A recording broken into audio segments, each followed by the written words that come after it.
ওর বাপ মা ওকে গালিদার স্কুলে ভর্তি করেছিল, আমি খুব শিওর। মির্জা আব্বাস 2 নম্বর কথা বলে না, বাইরের স্কুলে পড়ে আমরা যেটা শিখছি সেটা যদি দেই বেটা তুই সহ্য করতে পারবি না। আমরা 17 বছর হাসিনার বিরুদ্ধে লড়াই করেছি, আমরা স্বৈরাচার তাড়িয়েছি। আর আপনারা বলেন ওই আপনারা কেউ আমেরিকায় কেউ ফ্রান্স বৈশা বৈশা সব করে ফেলাইছেন, আমরা বসে বসে ঘাস কাটছি ঢাকা শহরে। আমার সাংবাদিক ভাইদের অনুরোধ জানাবো, যদি আমার এই বক্তব্যের বাইরে কেউ কোনো কথা আবার লিখে দেয়, দয়া করে আপনি জবাব দিয়ে সত্যি কথা বলেন। মির্জা আব্বাস 2 নম্বর কথা বলে না, 2 নম্বর কাজ করে না, এই কথা মনে রাখবেন। আরেকটা আছে, ওই এই আমেরিকাতে প্রেসিডেন্ট থাকে, আমি খুব আশ্চর্য হয়ে যাই জানেন, আমেরিকা থাইকা এত সুন্দর বাংলা গালি কেমনে শিখলো, এত চোস্ট বাংলা গালি দিতে পারে ভাই। ওর বাপ মা ওরা খুব ভালো শিখাইছে, কিন্তু ওর বাপ মা ওকে গালিদার স্কুলে ভর্তি করেছিল, আমি খুব শিওর। এবং ওর বাপ মা গালি দেওয়ার মাস্টার ছিল, আমি খুব শিওর।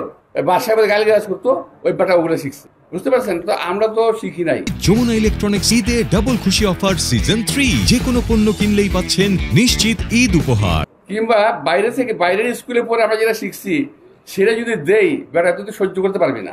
আপনারা এই বক্তব্যটা ক্লিয়ার করে জাতির সামনে তুলে ধরবেন, বক্তব্যটা ক্লিয়ার করতে হবে। কারণ এটা নিয়ে বিশ্বব্যাপী আমার কিছু ভাইয়েরা আছে যাদের বাপ মায়ের কোনো ঠিক আছে বলে আমার মনে হয় না। আমি এর চেয়ে বেশি খারাপ কথা বলতে পারি না, আমি বলতে পারি কিন্তু আমি বলবো না আর কি। আমি রাজনীতি করি, আমি একজন জাতীয় পর্যায়ে আমার সঙ্গে অনেকে মানে আমাকে, আমি বলি না। তো যাদের অ্যাকচুয়ালি জন্মের ঠিকানা আছে বলে আমার মনে হয় না, ওদের কথা বলার স্বাধীনতা আছে, ওরা আমাকে গালিগালাজ করার স্বাধীনতা আছে।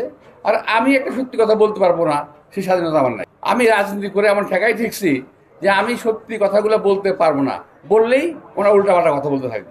রাজনৈতিক স্বাধীনতা, বক্তব্যের স্বাধীনতা, এটা আপনারা যারা বাইরে আছেন আপনারা কিন্তু অর্জন করেন নাই, এই অর্জন আমরা করেছি। আমরা বুকের তাজা রক্ত ঢেলে দিয়ে অনেক দিন জেলে পচে পরিবারকে ধ্বংস করে দিয়ে আমরা কিন্তু কথা বলার অধিকারটা আদায়। সুতরাং আমাদের কথা শুনুন, আমাদের কথা বোঝার চেষ্টা করুন। নির্বোধরা আমার কথা বুঝবে না।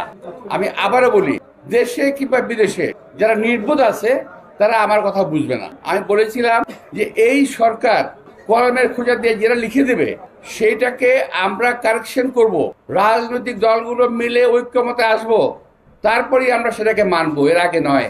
আর এটাকে ওই হারামজাদারা বিকৃত করে তারা যারা লিখে দিবেন সেটাই যে আমরা মানবো সেটা না, আমরা এটাকে কারেকশন করব, কারেকশন করে তারপরে আমরা এটাকে আমরা পাবলিশ করবো, আমরা মেনে নেব, কিন্তু তার আগে নয়। ওনারা বললেন যে মির্জা আব্বাস মানতেই চান না। আর একজন ফ্রান্সে বসে বলতেছেন উনি তো বড় স্বৈরাচার। আরে ভাই, আমি যদি স্বৈরাচারী তোরা দুরাচার। আমি স্বৈরাচারকে তাড়িয়েছি, আমরা স্বৈরাচারকে তাড়িয়েছি, একবার না কয়েকবার। আমরা 90 এরশাদের বিরুদ্ধে এরশাদকে তাড়িয়েছি এবং 90 91 এরশাদ চলে যায়নি। আমরা 81 থেকে 90 পর্যন্ত এরশাদের বিরুদ্ধে আন্দোলন করি, আমরা স্বৈরাচার তাড়িয়েছি।